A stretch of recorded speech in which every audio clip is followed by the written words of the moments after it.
Hi there, this is March's cover of my Japanese-themed bullet journal.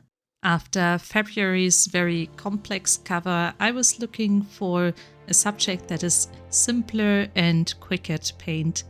So here we have a golden koi fish. I used several reference images, but to be honest, I don't know anything about koi fish.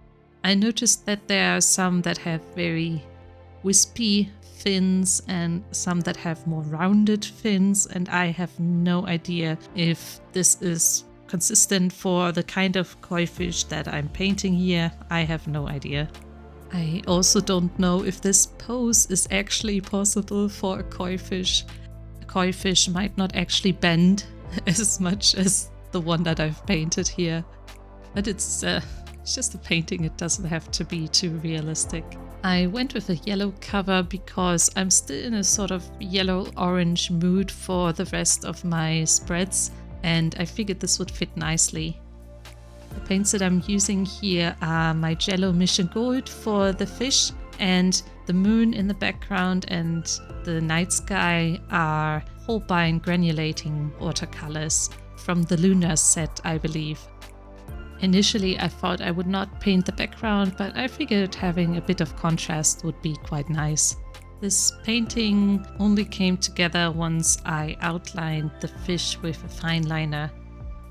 And in hindsight, this made me wish that I had outlined February's cover, because I think that would have improved it as well.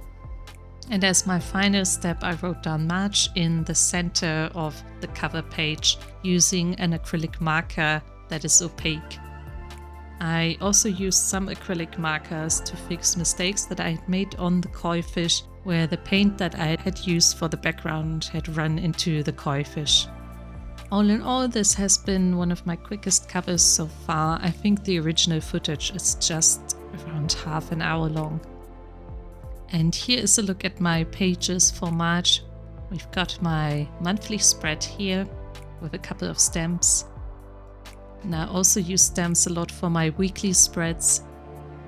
I was using a horizontal design for my previous month, and I decided to go with boxes or squares for this one.